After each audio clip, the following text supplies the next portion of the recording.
sujet que notre ami Bishalom Selem il a organisé, d'affaire le Tov, pour ce qu'il a organisé, évidemment, il faut toujours Arba Devarim Tzrichim Chizuk. Il y a 4 choses qui ont toujours besoin de renforcement, Torah, Tefillah, notre Hasadim, Derech Eretz. Mais le sujet qu'il a demandé, c'est quoi? Comment donner le goût de la Torah et des mitzvot à nos enfants? En vérité, cette question, c'est en effet le clé. Bishalom, tu as tiré dans les mille. Tout ce on peut parler de Chinour, mais plus que Chinour, tout ce qu'on peut parler de judaïsme, des pratiques des mitzvot, tout ce que nous faisons dans la vie et ce que nous souhaitons, ce que nous devons faire, le point intérieur, en vérité, il est dans cette question. Le goût. Le goût de faire Torah ou mitzvot. Parce que de ce goût dépend après tout la continuité. Est-ce que les enfants, les petits-enfants, est-ce que la Torah sera transmise? Nous voyons beaucoup de choses dans le monde. Jusqu'à aujourd'hui, de ce qui s'est passé la dernière génération, de l'avant-dernière génération, depuis 100 ans, depuis 200 ans, ou depuis 3000 ans, depuis Matan Torah. Nous ne voyons pas encore le futur, on ne sait pas encore comment ça va se développer. Mais une chose, il est clair, que Baruch Hashem, le peuple juif, à titre de peuple, a transmis la Torah depuis plus que 3000 ans. Mais à titre d'individu, il y avait, si on peut dire ainsi, des chutes. Il y avait des gens que malheureusement ils ont tourné le dos. Des individus, des fois des communautés, depuis toujours. À l'époque du premier Beth Amikdash, à l'époque du deuxième Beth Amikdash, au fur et à mesure de l'exil, il y avait des gens qui ont réussi à transmettre la Torah. Et il y a des gens qui n'ont pas réussi. Pourquoi? Si on regarde un petit peu de plus près de nous, de ce qui se passait au XXe siècle, au XIXe, évidemment c'est un sujet qu'il faut bien décortiquer. Et chaque ville, et chaque pays, et chaque famille, et chaque personne sont nisayon, des grands nisyonates. On ne peut pas accuser quelqu'un. Il y a des gens qui sont tombés et n'ont pas pu transmettre. Des communautés entières de pays où il y a la moitié qui sont passés à côté de la plaque. Des grands nisyonates. Et on ne sait pas quel nisyonates attendent nos enfants. Et nous-mêmes, on ne sait pas. On peut s'imaginer un petit peu. Alors, c'est quoi le secret?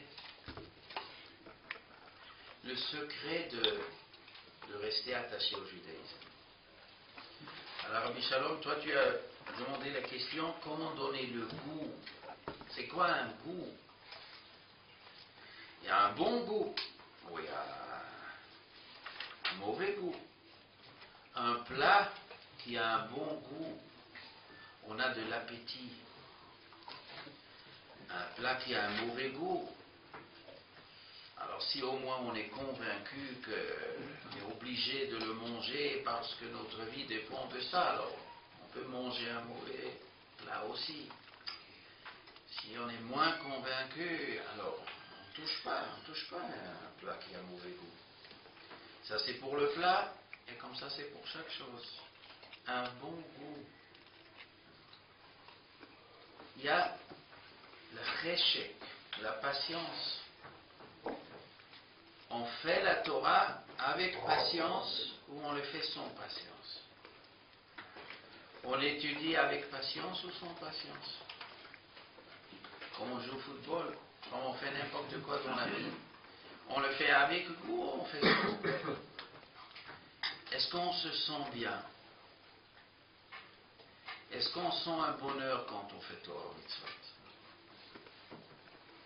Ça, c'est la question clé. Évidemment,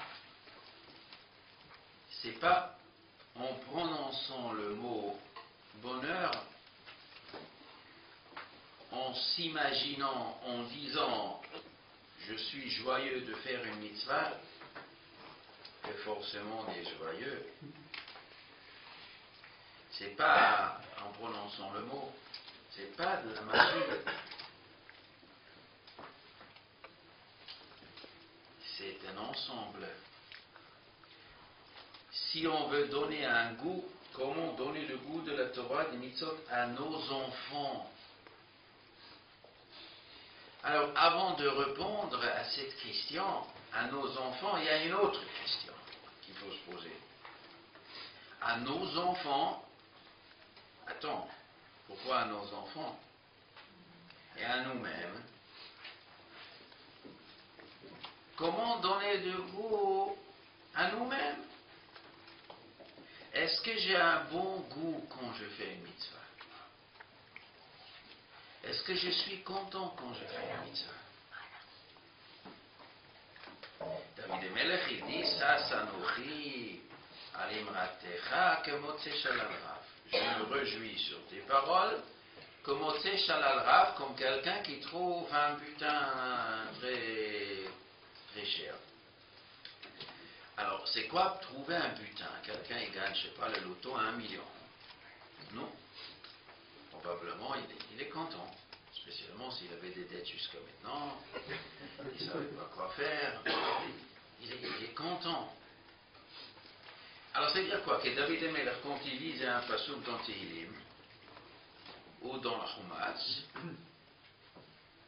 alors il a ressenti comme s'il trouve 1 million.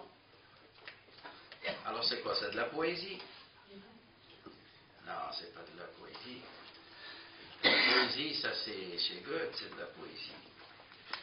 Chez David Ameller, il faut prendre à la lettre. Il n'a pas menti. Il n'a pas le droit de mentir. Un avis ne ment pas. Un avis ne ment pas, non? Il a dit, je me réjouis sur tes paroles comme quelqu'un qui trouve un trésor. Quand il parle de la Torah, Metukim mitvash venofet soufim. Les paroles de la Torah sont Metukim mitvash, plus sucré que du miel. Venofet soufim, soufim c'est du miel le plus kiff qui existe. C'est-à-dire on prend du miel, on met dans la bouche.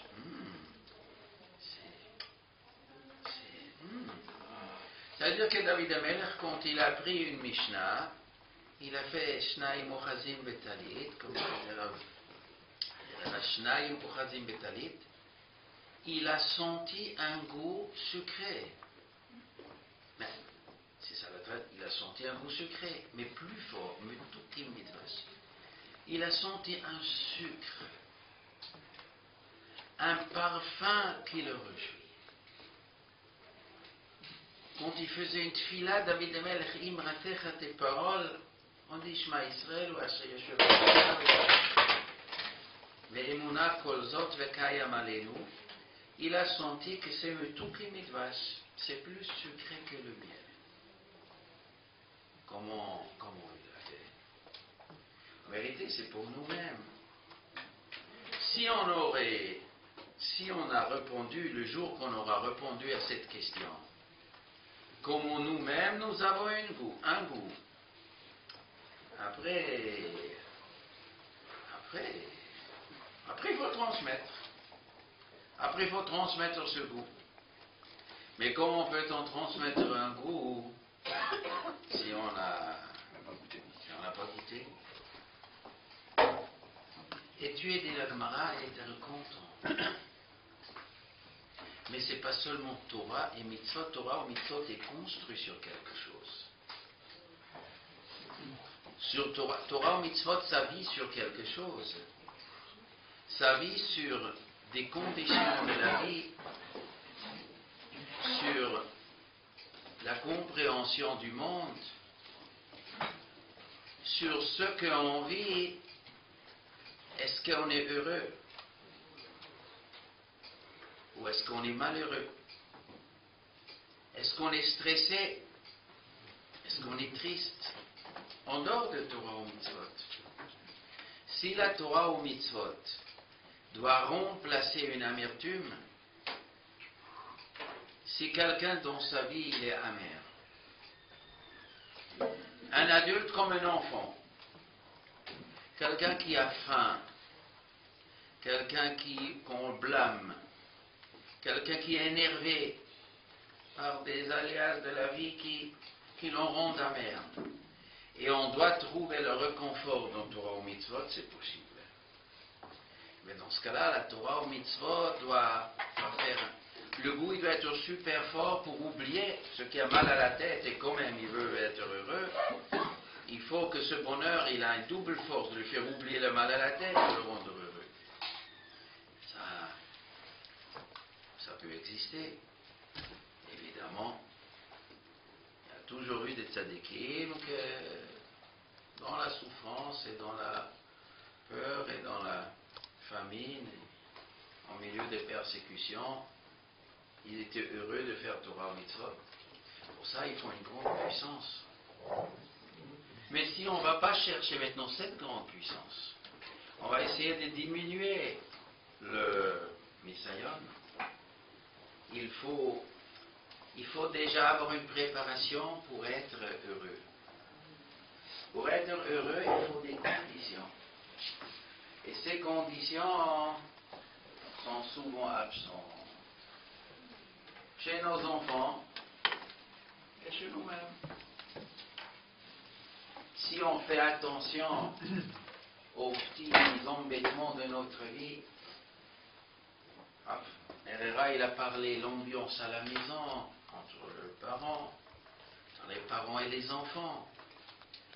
Bien sûr, si on énerve les enfants, ou les enfants qui sont énervés, nous les énervons, ou d'autres les énervent. S'il y a une ambiance lourde, si on se soucie, si on fabrique des soucis, si on est influencé par des soucis, si on est influencé par des choses négatives, des interférences négatives, et il n'en manque pas aujourd'hui, autrefois non plus, à plus forte raison aujourd'hui, bien que il a donné beaucoup plus de moyens Gashmi de vivre tranquillement sans avoir faim. Alors, Hachem, il y a des soucis aujourd'hui, en principe, on n'a pas comme autrefois, mais il y en a d'autres interférences qui nous stressent. On a beaucoup trop connaissance de ce qui se passe dans le monde, on se soucie pour mille et une choses. Tout ça, ça nous stresse nos enfants. Et c'est difficile, après c'est difficile à parler de bonheur, être heureux. Et si on ne sait pas qu'est-ce que c'est le bonheur, après il arrive le bonheur de la Torah, mais le bonheur de la Torah marche ensemble, avec un esprit qu'il faut créer. Tant qu'on n'a pas créé cet esprit, c'est très difficile. On raconte une histoire. Il y avait un roi qui était déprimé. Non. Le médecin, il est passé. Ça ne marche pas. Un médecin, un psychologue, un psychiatre, ça ne marche pas. Il n'y avait pas de solution. Personne ne pouvait le guérir. Jusqu'à il est venu. Il a dit, il faut qu'il s'habille avec une chemise d'un homme heureux. Chemise d'un homme heureux. Ça va le guérir. C'est ça? Oui. Ah, si c'est ça, il n'y a pas de problème. Bah, le roi, il se sentait déjà mieux. Bah, ça y est, c'est facile maintenant. On va dans la rue, on dit, qui est l'homme heureux? On cherche un homme heureux. Qui est heureux? Un homme en bonne santé, un homme riche. Bon, on va chercher des gens en bonne santé qui sont riches. Il passe avec sa limousine. Bonjour monsieur, bonjour monsieur. On cherche quelqu'un, c'est vous peut-être? Vous cherchez quoi? On cherche un homme heureux. Vous êtes heureux? Ah, heureux. Et avec la crise qu'il y a aujourd'hui, avec les banques, j'ai beaucoup d'argent, avec les triples là qui est perdu en France, moi je suis heureux là. Vous savez qu'est-ce que je me soucie, moi? Non, c'est pas chez moi. Bon, on cherche un autre. Le Kitsour, ils ont allé chercher, on va sauter sur le reste de l'histoire. Personne. On ne trouve pas des gens heureux. Difficile. Alors, ça fait longtemps qu'il y a un berger en Savoie, 3000 mètres de hauteur, avec des moutons, il est heureux. Il paraît qu'il y a un homme heureux là-bas. Non, on va à Chaliard. Il habite ici, il monte plus et plus, et il trouve chez le berger. Ah, enfin, c'est vous le berger. Oui. On cherche un homme heureux. Vous êtes heureux? Oui. Oui, je suis heureux. Vous êtes heureux? Je suis heureux. Ça y est, c'est bon. Maintenant, on vous demande quelque chose. Le roi, il est déprimé. Il nous faut la chemise d'un homme heureux et tout. Dites-nous, combien ça coûte votre chemise? On va l'acheter. Un berger dit, il y a un problème. Quel problème? J'ai pas de chemise. Bon, ça ne veut pas dire que les gens qui sont pauvres sont plus heureux que les riches. Non, c'est pas comme ça. Être heureux, il faut beaucoup de choses. Ça n'est pas si simple. Il faut enlever toutes les interférences qui nous empêchent d'être heureux. Alors, il a parlé des Emouna, il a parlé des Bitachon. Il y a encore un tas de choses. Les gens qui ont les énerves. Quand on est orgueilleux, c'est difficile d'être heureux. Parce que quand on est orgueilleux, les gens ne respectent pas comme il faut. Il y a plein de choses. Il y a beaucoup de choses que tous les taravot qui fait que l'homme, il nous manque quelque chose. Quand on est en manque, on n'est pas heureux. Il faut vivre qu'il ne nous manque pas des choses. Et s'il nous manque, il faut vivre comme si ça ne nous manque pas. Peut-être il faut vraiment faire qu'il ne nous manque pas. Quand on est fatigué, on n'est pas heureux. Quand on est nerveux, quand on a froid, on n'est pas heureux. Sauf si on est très fort, si on a une passion très forte. La Torah, en effet, était transmise par des gens qui étaient heureux. Par les gens qui ont étudié, qui ont fait des mitzvot et ils trouvaient le bonheur dedans. La Torah était transmise comme ça. Un peu aussi par d'autres, mais ça c'était le fond. Et des fois il y avait des grands nisyonotes. Être heureux même quand il y a un grand nisyon, on raconte sur le Rebbe Zish, si je ne me trompe pas. Quelqu'un est venu chez le Rebbe Rebbe, il a dit, vous dites d'être heureux même quand on n'a rien. C'est facile à dire, mais vous pouvez me montrer, je veux voir ce bonhomme qui a rien, qui est heureux. Vous pouvez le montrer, quelqu'un qui le vit. Il dit oui, j'ai un élève, vous allez chez lui. Un type il est parti, il demande qui c'est l'élève, voilà, il habite dans ce patelin, il vient chez lui, bonjour, salam alaikum. Je peux rester un peu ici chez vous? Oui, bien sûr. Et pourquoi? Quel est le but de votre voyage? Ah, le Rebbe m'a envoyé chez vous. Ah, le Rebbe m'a envoyé chez moi, oui, qu'est-ce que je peux vous aider? Simplement, je veux vous voir, je veux m'inspirer de vous. Ah bon? Qu'est-ce que vous voulez voir? Eh bien, je demandais à Rebbe, je veux un homme qui a rien, qui est heureux, et il paraît qu'on peut apprendre chez vous. Ah, là, vous vous trompez, là, vous allez chez quelqu'un d'autre, pas chez moi. Vous voulez un homme qui n'a rien, qui est heureux, mais moi j'en ai tout, vous ne pouvez pas apprendre ça chez moi. Ça, on ne peut pas apprendre chez moi ça, 7 milliards. C'est tout comment. Je suis heureux, mais c'est tout. En effet, ça c'est faire les choses avec passion. Taharot, Eliezer il est venu au Mahayan, et la petite fille est sortie. Il a dit, vous pouvez me donner. Alors, Taharot Sanara, elle a couru. Taharot Sod. Après, le frère aussi, Vayarot Slavan aussi, lui aussi, il avait la passion. Quand il a vu les boucles d'oreilles, il savait aussi courir quand il a vu les tzvidim. Il avait la passion. Il a un cheshek. Sentir ce qu'on fait dans Torah ou Mitzvot. Et globalement, être comblé dans la vie, créer une atmosphère à la maison, ressentir soi-même, d'être content qu'on peut faire une mitzvah. Un pauvre qui frappe à la porte, on lui donne une pièce. Marqué au Shulchan Aruch, on peut lui donner la pièce avec un sourire. On peut lui donner une pièce avec et le plus. Bon, ça va, j'ai compris que ça y est, je t'en sors déjà. Alors, il marque une différence. Un il va au Gan Eden et l'autre, il marque au Shulchan Aruch la différence. Un il va au Gan Eden et l'autre, l'histoire du fils avec le père, la Gemara Kedushin. Il y a un homme qui donne à manger à son père des poulets grillés, il est le Gehinnom, et un homme qui fait travailler son père avec le moulin et la Gan Eden. Ça dépend de l'atmosphère, ça dépend des paroles, ça dépend le sentiment qu'on donne à l'autre. Donner un goût, faire Torah Mitzvot avec goût, avec un bon goût. C'est ça le fond du fond de la réussite de transmettre.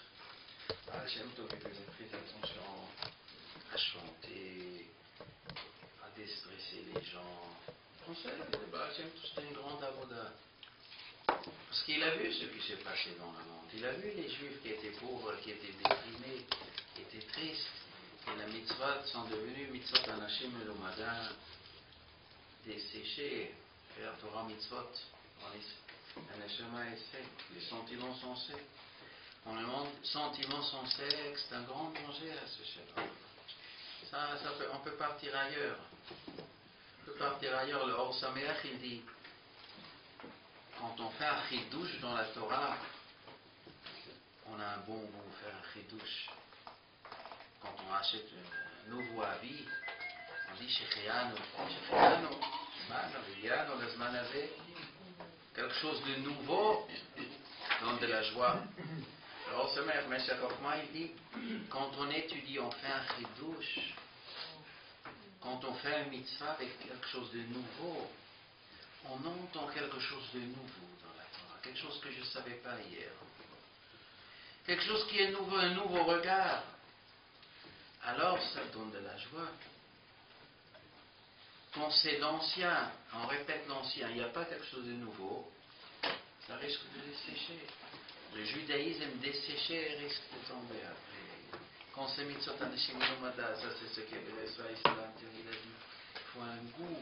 Hachem te dit, il faut un goût dans le judaïsme. Et le goût transmettre aux enfants, se sentir bien. Se sentir bien. Nos enfants doivent se sentir bien, ils doivent être heureux d'être juifs. Et pour que nos enfants, ils sont heureux, qu'ils sont juifs, être heureux de vivre, avant d'être juif, de vivre, heureux d'être vivre. Des gens qui sont malheureux quand ils vivent. Il y a beaucoup, malheureusement, des candidats au suicide, il y a beaucoup dans le monde. Beaucoup de gens déprimés, je ne sais pas si la France est le numéro 1 dans la déprime. Il y en a qui disent que oui, je ne sais pas. Peut-être le monde entier est déprimé, je ne sais pas exactement, mais en France, ça empêche après. Être heureux de vivre, être heureux d'être dans cette famille, être heureux, après être heureux d'être juif et de faire Torah en mitzvot. Il faut créer cette ambiance et enlever toutes les pensées négatives, tout ce qui rend triste, enlever ça. Alors un coup dans Torah mitzvot soi-même, après on pourra le transmettre à nos enfants. Alors je ne sais pas si j'ai répondu à la question qui a été posée. La question elle reste toujours. Je n'ai pas encore répondu. Simplement on a tourné un peu autour de la question. Mais il y a encore, chacun il doit encore beaucoup réfléchir, nous tous, comment trouver un goût, comment nous réjouir de faire Torah mitzvot. Shérif Kassemaki, elle a couru. Comme elle dit, mais c'était terrible le fait qu'on court. La zrizout, ça réveille les tlahavot. On court, on réveille les tlahavot. On réveille le cheshek. Il y a d'autres choses pour réveiller le cheshek. On peut étudier, on a bien compris. Il y en a quelqu'un qui comprend bien, il a un goût. On ne comprend pas, on n'a pas de goût. On comprend bien, on a un goût. Les enfants doivent être contents quand ils étudient. Donc il faut des conditions pour être content. On revient de l'école, il faut être content. On y va à l'école, on doit être content. Il y a des professeurs, les élèves n'aiment pas tellement. Ils sont obligés d'étudier, mais on aurait voulu déjà que quand l'heure commence, que c'est déjà fini. Ah, ça c'est difficile. On ne veut pas aller à l'école, c'est difficile. Il faut créer. Quand on sera prof ou qu'on sera père, ou qu'on sera oncle d'un enfant, n'importe qui, à la schule, créer une ambiance que les gens sont contents d'être chez faire Torah Mitzvot. Ça c'est le principal et c'est ça qui reste après pour pouvoir transmettre la Torah comme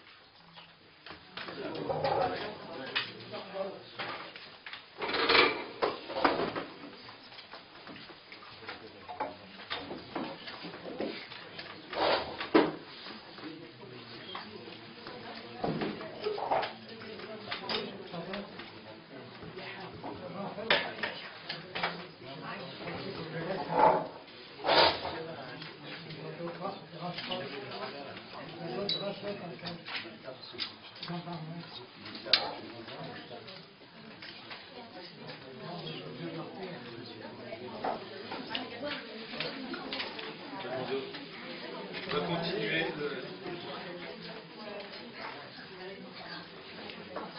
le Ramadan, donc ça en fait nous continuons. Il est tard pour le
On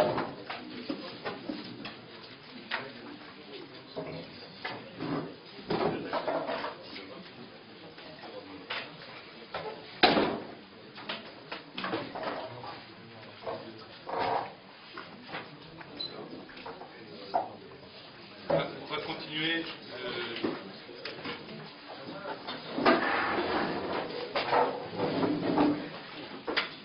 Sur ce sujet, on va demander à Théo Cahen de transmettre ses enseignements.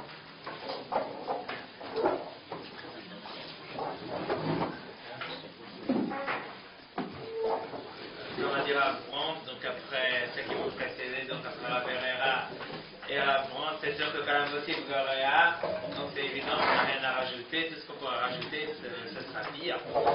Mais donc, d'abord, je voudrais simplement rappeler à ceux qui ont sur les tables, il y a des formulaires avec on demande les coordonnées de chacun. Si chacun d'entre nous, pour garder le contact, pouvait donc remplir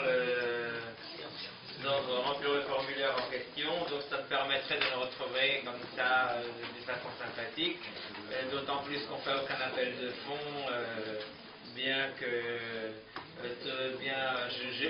dis bien sûr que je dis pas que Daya le Hakima Biramiza, que le Caraverera s'est dérangé, donc en fait il s'est dérangé et il assume le Cheder d'Aix-les-Bains.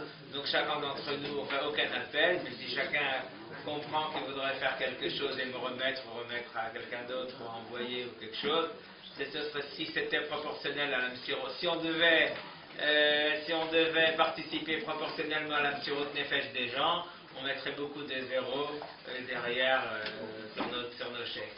En tous les cas, donc c'est pas pour ça qu'on s'est donc pas réunis pour ça.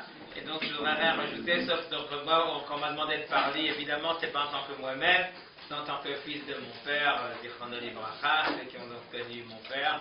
Et donc dans ce sens-là, ça a peut-être un sens. Mais je voudrais déjà inviter tout le monde à une conférence que je ferai Besha Tova Mutzlachat dans 15 jours, Motzei Shabbat par Vayetse au Bet Midrash des Anlais, 36 rue des Anlais. Je ferai une conférence sur le Chinour et je parlerai donc de nos expériences personnelles, donc précisément de ce que mon père s'était investi dans le Chinour et je pourrai témoigner moi-même. Et il y aura encore d'autres anciens d'Aix qui seront sur place, qui pourront aussi témoigner de leur propre expérience donc qu'ils ont eu avec mon père concernant le Chinour. Donc tout le monde est invité à cette conférence. Donc ici, donc, il y a d'autres orateurs évidemment qui vont me suivre. On est très heureux de pouvoir les écouter également. Simplement, je rappellerai que donc sur ce point-là, comment donner le goût à nos enfants,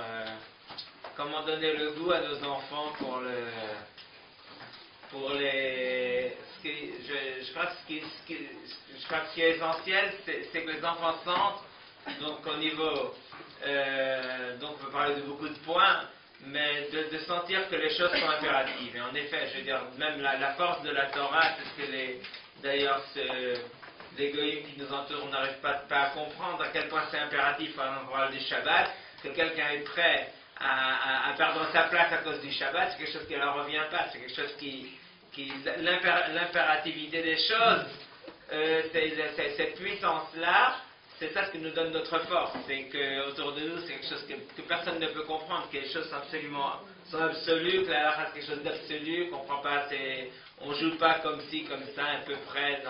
Je me souviens une fois, j'avais les enfants dans la voiture et j'avais grillé un feu, bon il était encore presque orange et ça pouvait passer. Mon père m'a dit, tu donnes du poison à tes enfants. Ça veut dire que si on n'est pas rigoureux, alors la porte est ouverte à tout point, alors ça montre aux enfants, bon on peut s'arranger, alors si on peut s'arranger avec cela, on peut s'arranger avec la halakha, on peut s'arranger avec ci, on peut s'arranger avec ça.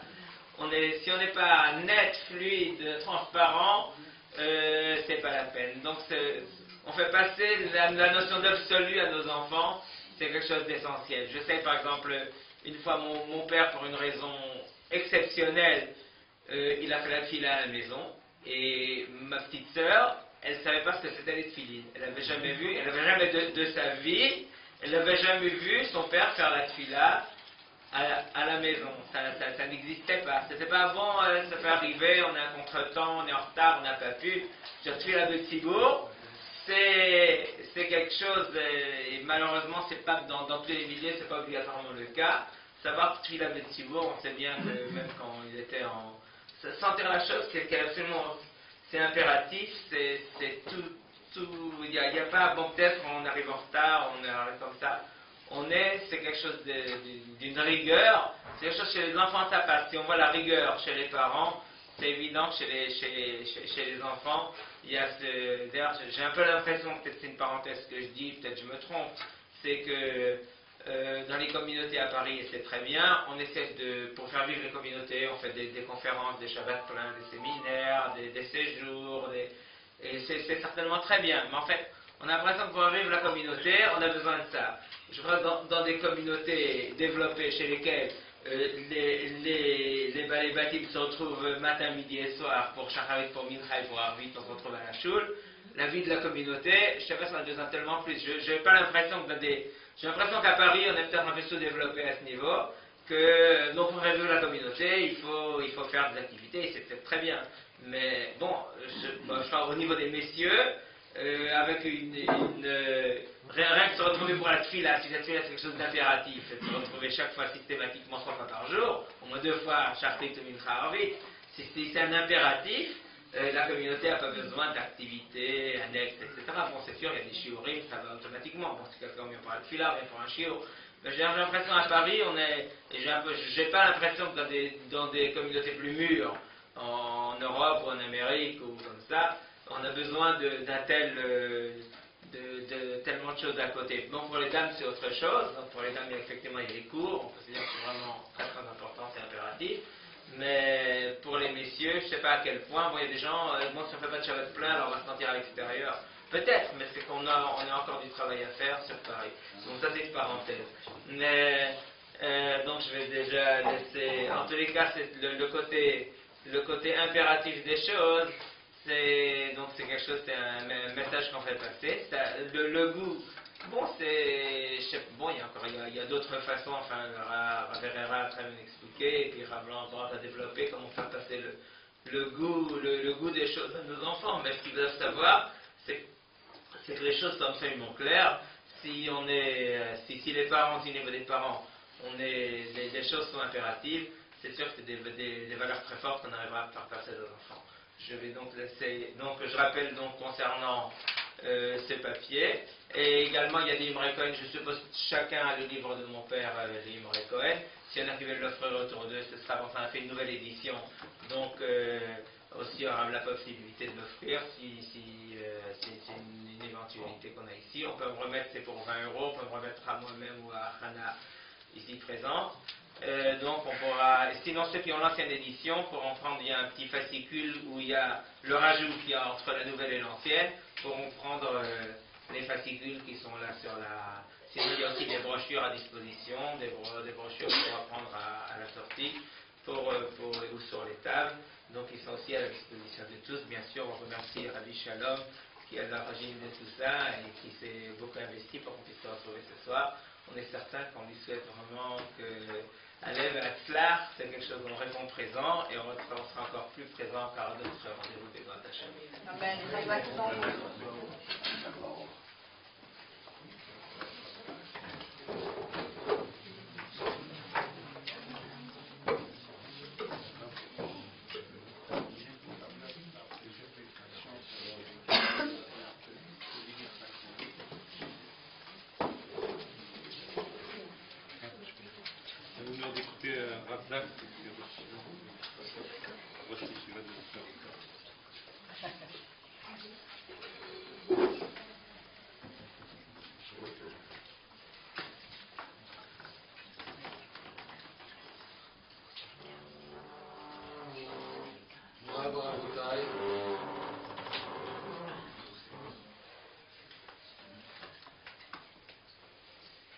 ציבור חשוב, ברשות הרב מר דאטרה, ברשות הרבנים הגאונים,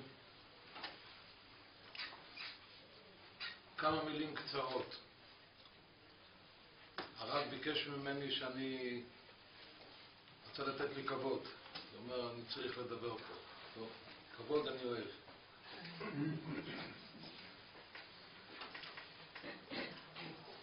הקשר שלי לכינוס הזה, הכינוס החשוב הזה של תלמידים ובוגרים של ישיבת אקסלבא, אני לא למדתי באקסלבא. אבל יש לי קשר מאוד קרוב לישיבה הזו.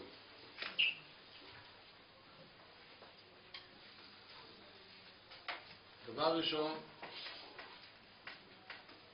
שני האנשים הגדולים, הראש ישיבה הגדול, הרב חייקין זכר צדיק וקדוש לברכה, הרגיש מאוד קרוב לישיבת סלובודקה במשך עשרות שנים, חוץ מה שמכירים כולם את הרב ברונט, חתן של הרב חייקין, שאנחנו זכינו שהוא עמד אצלנו בישיבת סלובודקה הרבה שנים. גם היה קשר כל הזמן שהיו שולחים תלמידים חשובים בישיבת אקסלבא, בישיבת סלובודקה, עשרות שנים, עד היום הזה. כמו כן, הרב הצדיק רב גרשון, שאנחנו מכירים פה את הרב קין, שגם למד בסלובודקה. גם זה הקשר, זה קשר עמוק. חייטין, יש עוד חתן, הרב גולדשטיין, שהוא אצלנו אחד מראשי ישיבה בסלובודקה. ברוך השם, לא אומרים שבחו בפניו, אבל רב חייטין לקח שני מרגליות הכי טובים שהיו בסלובודקה במשך כל השנים, לקח אותם לחתנים, לבנות שלו. ועד היום עם ישראל נהנה מהתורה שלהם ומהשיעורים שלהם. אלפי אנשים נהנים מכוח הזה של החתנים של הרב חייקין. זה הקשר שלי הקרוב. דבר שני, אני מגיע פה למדינת צרפת כבר כמה שנים, כל שנה, וכל שנה אני מחדש איפה שאני נמצא, אם זה בפריז, או שזה בליון, או שזה בשטרסבורג, איפה שאני נמצא, אני בא מי אתה, מה אתה, איפה אתה, מאיפה אתה, הרב חייקין. בסוף מגיעים לרב חייקין. כל הסיפור הזה, הרב חייקין. אבא שלי היה שוטר, הוא היה פה, הוא היה שם, הרב חייקין קירב אותו, ואני עכשיו, זה כבר דור שני, הכל הרב חייקין. איפה שאני הולך, הסיפור מסתובב, מגיע לרב חייקין. פשוט לא יאומן איזה כוח ואיזה זכות יש לו בן אדם אחד, שקדוש ברוך הוא שלח אותו כמו מלאך מהשמיים להציל את המדינה הזו לפני שלא יהיה כלום. בלי הרב חייקין אנחנו לא יכולים לחשוב מה היה. זה כמו איך היה נראה ארץ ישראל בלי החזון איש, בלי הרב מבריסק, בלי אדמו"ר מבעלז, אדמו"ר מגור, כל הגדולים שבאו והקדוש ברוך הוא הציל אותם מהשואה, והם באו והצילו את ארץ ישראל, אחרת לא היה כלום. כמו כן פה במדינת צרפת, בלי הרב חייקין לא היה שום יהדות. יהדות בלי תורה זה כלום. הוא העמיד את התורה כמו שצריך, ובזכותו עד היום כל מה שיש תורה ומה שמתרבה תורה, שיעורים, הכל מה שיש, דף היומי, מה שלומדים, זה הכל בזכות אותו צדיק. לא יאומן איזה שכר זה, אנחנו לא יודעים להעריך את זה, איזה שכר בשמיים. אבל אדם אחד, במסירות נפש. רציתי רק לספר משהו קטן. אני זכיתי, יחד עם אבא שלי שיר בריה, שהיינו פה בצרפת, אז היה שנה אחת שהיינו באכסניה אצל הרב ברנט. ואז באותו שנה, הרב חייקין זכר צדיק לברכה היה גר אצל הרב ברנט, זה היה כבר כשהיה חולה. אנחנו היינו ביחד, זכינו כל יום, במשך יותר משבוע, אולי 10 ימים, כל יום, להיות במחיצתו של הרב חייקין, ולשמוע דברים, סתם איש איש כזה גדול וצדיק, הוא היה זקן וחולה ובא לייסורים, כל הזמן היה בשמחה, זה דבר ראשון. כל הזמן בשמחה. מחייך וצוחק, הוא אומר דברים ככה, לשמח אנשים אחרים. כל הזמן. זה עשה גם השפעה עצומה. כל הזמן שמח. הוא דיבר הרבה דברים. כשהוא נודע לו שאני, אשתי, שתהיה בריאה, היא נכדה של הרב הגאון רבי נפתלי טרופ, זה שהיה ראש ישיבת רדין בשעתו, אז הוא קיבל אותי עוד יותר בשמחה. הוא אומר, זה הרבי שלי, רבי נפתלי טרופ, אני למדתי אצלו, הוא לימד אותי תורה. הוא אומר, הוא היה רבי המובהק, כך הוא אומר. וסיפר ודיבר בכזה התרגשות, איך שלמדו, במסירות נפש. אז אני סיפרתי לו על הסבא שלי, זכרונו לברכה, זכר צדיק לברכה, ראש ישיבת סלובודקה, הרב שולמן, שגם הוא למד אצל חפץ חיים. אבל כשהיה צעיר, הסבא שלי היה בחור בן 15, 16, היה בזמן מלחמת העולם הראשונה, הוא זכה להיות אצל החפץ חיים, אבל מאוד קרוב. הוא היה יושן באותו חדר, ביחד עם החפץ חיים. זה סיפור ארוך, לא ניכנס לכל הפרטים, אבל זה היה, מן השמיים יצא כך, שהוא היה יתום, הסבא שלי היה יתום מאבא, והוא היה התגלגל ככה במלחמה, והגיע איפה שהיה חפץ חיים, ונכנס לחפץ חיים, וחפץ חיים שאל אותו, איך קוראים לך? מי אתה? מה אתה? הוא אמר, אני יתום מאבא שלי. הוא אמר, סבא שלך זה היה זה וזה, אבא של אבא. החפץ חיים אמר, אני כשהייתי נוסע בכל רוסיה למכור את הספרים, חפץ חיים לבד היה מוכר את הספרים שלו, שמירת הלשון, משנה ברורה, אז בעיר הזו הייתי יושן אצל הסבא שלך, הוא היה האכסניה שלי, עכשיו אתה תושן אצלי. אני צריך להחזיר לו טובה לסבא שלך. עכשיו אתה יושן פה ואני מחזיר לסבא שלך את מה שהוא נתן לי. אז הוא ישן אצלו בבית. בחדר, לא בבית, זה אותו חדר. אז הסבא שלי היה הרבה דברים מעניינים מהחפץ חיים. אחד מהדברים שהוא סיפר, שחפץ חיים, כל מי שהיה במחיצת החפץ חיים, לא משנה אם זה היה בחור צעיר או מבוגר, כל אחד, החפץ חיים נתן לו עבודה. אתה צריך לעשות כך וכך. עבודה, הכוונה היא עבודה ברוחניות, עבודת הקודש. אי אפשר לברוח, כולם צריכים לעשות. כל בן אדם, יהודי, ירא שמיים, לא משנה אם הוא בן 70, בן 80 או בן 13, 14. כל אחד יש לו תפקיד. כולם צריכים לעשות. אז זה לא רק הסבא שלי, היה עוד בחורים. חפץ חיים היה קורא להם, וכל אחד היה אומר לו, אתה תעשה עכשיו כך וכך. אתה תלך לשם, תדבר עם זה, תדבר עם זה, חיזוק. שמירת שבת, טהרת המשפחה, הסוחרים, שלא יהיה במשקל, שהכל יהיה מידות ומשקלות, שהכל יהיה כמו שצריך, שלא יהיה חס ושלום, שלא יהיה הונאה, שלא יהיה שקר. היה שולח בחורים צעירים, אתה תדבר פה, תדבר שם, והם היו מסתכלים, מה, אני ילד קטן, מה הוא צריך ממני, מה אני יודע? אין, כולם יודעים. אם אתה הולך לשם שמיים, אם אתה הולך ברצינות, אתה תראה שאתה תצליח. לא משנה, כולם. והסבא שלי סיפר שהוא שלח אותו, הוא היה ילד, בחור בן 15 וחצי, שלח אותו לבית כנסת, ואמר לו, אתה תלך לשם עכשיו, תגיד לגבאי של הבית כנסת שאני שלחתי אותך, בין ממך לערבית, אתה תדבר שם כמה מילים לפני הציבור, בבית כנסת. אז הוא אומר של עולם, אמרתי, ילד קטן, זה צוחק ממני. תשמע מה אני אומר לך. ואני אגיד לך מה להגיד.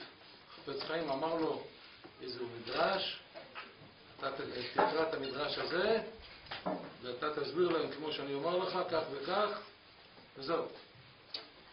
הוא נבהל. שם היה בלגן בבית כנסת.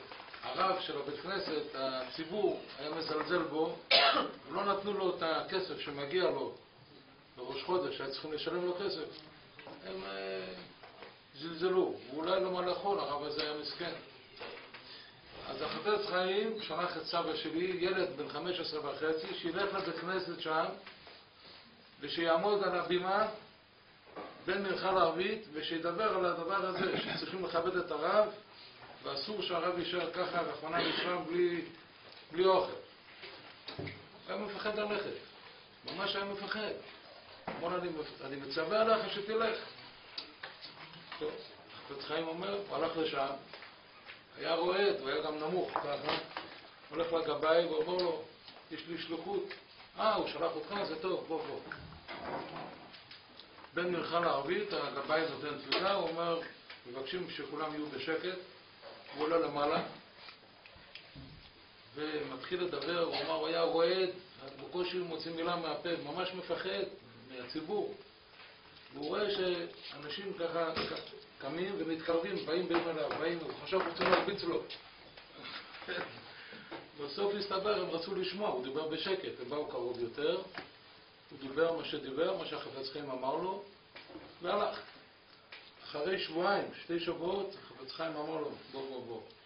קיבלתי תשובה, זה בסדר, שילמו לו. זה הצליח מה שדיברת. לא יאומן. אז אני סיפרתי את זה לרב חייקין. הוא התחיל לבכות. אמר לי, זה היה החפץ חיים. החפץ חיים נתן לכל הציבור להבין שאין בן אדם אחד שלא יכול לעשות. כולם יכולים לעשות. לא משנה. כל יהודי יכול לעשות. ומי שאומר שהוא לא יכול בגלל שאין לו כוח, בגלל שאין לו זה, זה שקר. זה לא נכון. אתה בכוח שלך יכול להפוך את כל העולם. אם תלך לשם שמיים כמו שצריך, אתה יכול. אין יהודי אחד שלא יכול. כולם יכולים. רק מי שעמוס, הוא חולה, או יש לו דברים כאלה שהוא פטור. אבל יהודי שהוא, הכל הקדוש ברוך הוא ברא אותו, הוא בריא, הוא בסדר, והוא שומר תורה ומצוות, יש לו כוח לעשות הכל. אבל שיעשה. והרב חייקין חזר על זה אז כמה פעמים, ואמר לי, זה בדיוק היה חפץ חיים, ככה הוא לימד אותנו כשהיינו צעירים. כולם יכולים. אדם אחד יכול להפוך מדינה שלמה. וזה היה הרב חייקין. זה הכל מכוח של החפץ חיים. הוא קיבל את הכוח הגדול הזה שהוא יכול. איך אדם אחד, מה אני יכול, כמה אני יכול לעשות? תתחיל לעשות, תראה שאתה יכול. זה כל איש וכל אישה. מישהו ירא שמיים, והוא הולך באמת, לפי האמת שהוא קיבל מרבותיו, לפי איך שהוא למד, יכול להצליח, אבל שיעשה. חוץ מזה, הרב חייקין אז כל כך קירב אותנו, והיינו ממש מתפלאים, הוא היה זקן וחולה, ואנחנו עשינו בשביל ישיבת סלבודקה, שם היה מוצאי שבת בסרסל, עשו ערב בשביל הישיבה, הוא אמר שהוא רוצה לבוא גם כן, לעשות חיזוק שם, הוא יבוא איתנו לאסופה. והרופא בא ואמר לו, כבוד הרב, אי אפשר, הרב לא יכול לצאת מהבית, זה היה קר, זה היה בלילה, ולא מרגיש טוב, אי אפשר. ממש היה בצער גדול שלא יכול ללכת, בצער. טוב, אנחנו הלכנו, הוא נשאר בבית, אנחנו הלכנו שם לעשות הערב, זה היה מאוחר, מוצאי שבת, עד שאנחנו חוזרים הביתה, כבר היה ממש מאוד מאוחר בלילה, נכנסים הביתה, פותחים הדלת, הוא יושב ליד הדלת עם הכיסא הגלגלים, ככה, בכניסה, לא הלך לישון. כמה כסף עשו בשביל סלבודקה עכשיו? אני רוצה לדעת, כמה הצליחו לעשות בערב הזה? זהו, עכשיו הוא יכול ללכת לישון. לא הלך לישון, יהודי זקן, בכל ישב ליד הדלת, הוא מחכה, כבר היה מאוחר, אולי אחרי 12 בלילה, יותר מאוחר. הוא יושב ליד הדלת ומחכה. איזה כוח זה נתן לנו, איזה עין טובה, וכזו שמחה, ואיכשהו כל הזמן רצה לדעת, כל יום הוא שאל, מה היום, כמה הצליחו לעשות, כמה, מה קורה. ללמוד את המידות האלו, מי שרק היה אצל הרב חייקין, כל יהודי שנמצא פה, הוא צדיק, אי אפשר אחרת. אם הוא רק הכיר את הרב חייקין, והוא קיבל ממנו אפילו קצת, הוא כבר צדיק. האדם הזה השפיע כל כך הרבה תורה, כל כך הרבה יראת שמיים, כל כך הרבה מידות ומסירות נפש לעבודת השם, שכל מי שקיבל ממנו הוא צדיק. רק שיקח את הכוח הזה שקיבל וימשיך הלאה. זה שיש פה כינוס של הציבור הזה, זה כינוס צדיקים. ציבור. יודעים שציבור זה כוח עצום. בלי ציבור אי אפשר להתפלל, אי אפשר להגיד קדושה, אי אפשר להגיד קדיש. 10 אנשים זה ציבור.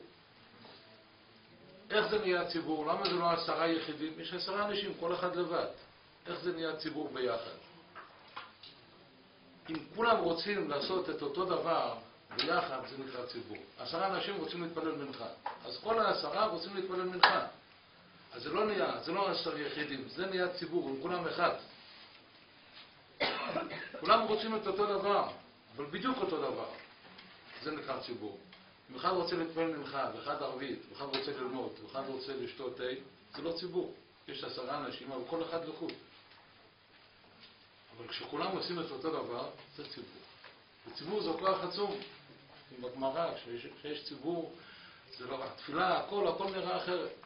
כשפה יש ציבור של אנשים שבאו, זה כולם גם באו מאותו מקום, וקיבלו מאותו איש קדוש, מאותו איש צדיק, וממשיכים הלאה, ויושבים ביחד בשביל להיזכר בימים הגדולים האלו, ולהמשיך הלאה בדרכים שהם קיבלו, זה כוח עצום של ציבור.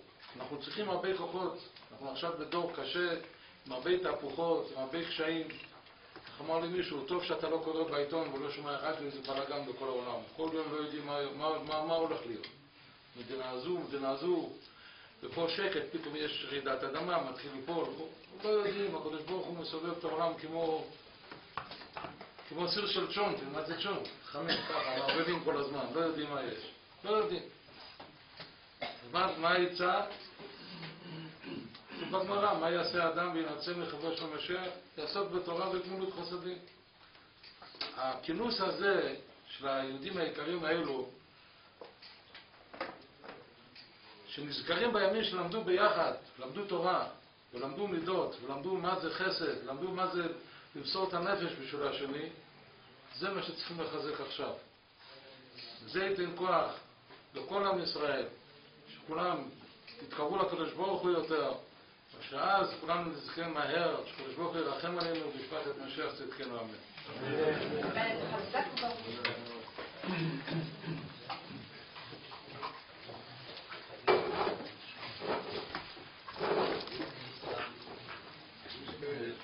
Ceux qui n'auraient pas compris, on va écouter au Gadash Shem Hakim. On remercie le Rav Nathan de ses paroles. Il a répondu à l'appel de Rav Frank Porter qui demandait de prendre la parole.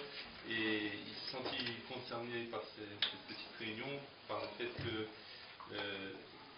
a connu aussi bien Rav Brandt que Rav Kahen, et donc bien entendu Rav Haikim, et Rav Gershon Kahen, et il a dit partout, chaque fois qu'il vient en France, partout, qu'il soit à Paris, à Strasbourg, directement et indirectement, il y a toujours le nom de Rav Haikim et bien sûr Rav Gershon aussi qui revient, et il se rend compte combien la HPA, l'influence de Rav Haikim a été immense sur le judaïsme en France. Et il a raconté qu'il a eu l'honneur de vivre aux côtés de Rav Haikim à Sarcelles quand il a passé plusieurs jours, et quand Rav Haikim, ceux qui se rappellent, était donc à la fin de sa vie, il résidait à Sarcelles chez son gendre Ben Haïm, et il a beaucoup, comme on dit, profité, comment il a senti que Rav Haikim, malgré sa situation, combien il était diminué, fatigué, souffrant et tout, il a remarqué qu'il était toujours Bessimcha, toujours dans la joie, et il parlait tout le temps bien sûr de son maître, de Rav Ephraïm, et combien il était heureux non seulement de parler de son maître, mais quand il a appris les liens qu'a le Rav Sachs avec Rav Naftali Trop, alors que ça lui a donné une joie extraordinaire. Il a raconté aussi que son grand-père, ça c'est du côté de son épouse, son grand-père Rav Shulman, comment il a été Ben Baïd du Chafetz Chaim. Il a raconté comment le Chafetz Chaim l'a missionné pour aller parler, alors qu'il était un jeune barbeau, aller parler dans une communauté, s'adresser au Kahal, raconter un midrash pour un problème que le Chafetz Chaim avait connaissance concernant une communauté qui ne se comportait pas comme elle devait vis-à-vis de son rab. Et il a raconté ça à Rav Chaikin. Rav Chaikin a dit, bien sûr, ça c'est exactement la hanaga, le comportement du Chafetz Chaim, son enseignement. Et il a conclu en disant que, effectivement, c'est ce que nous qui avons connu Rav Chaikin et qui nous sentons un petit peu, nous avons reçu cet héritage, chacun doit sentir qu'on a des cochotes et on ne doit pas se considérer en deçà de nos possibilités et au contraire agir chacun dans son domaine, dans sa possibilité, comme dans la tfila, dans le mitzvot. Et il nous a encouragé, pour ceux qui nous, il a parlé en terminant qu'un tzibour, c'est des personnes qui se réunissent. Quel est le corps du tzibour?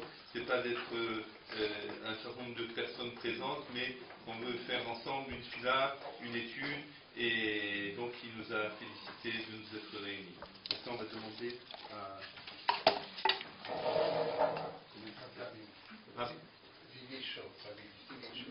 qui va nous dire quelques mots sur Rabbi Yankelef. Donc c'est le Yahrzeit la semaine prochaine.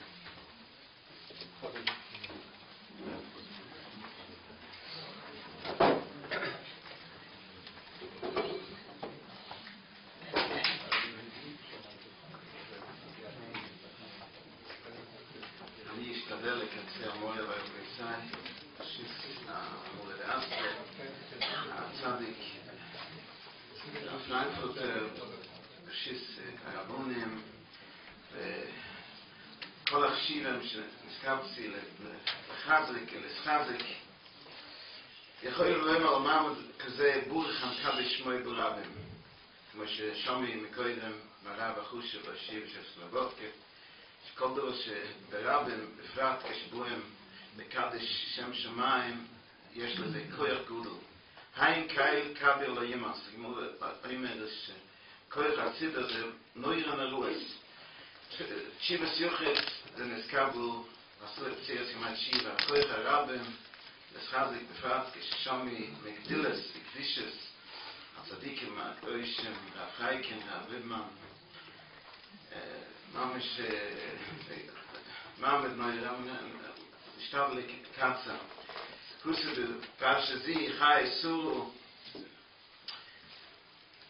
Bei Yuba Avulon Lispel de Suru, de Koiso, Maxim, Forsche Maxim,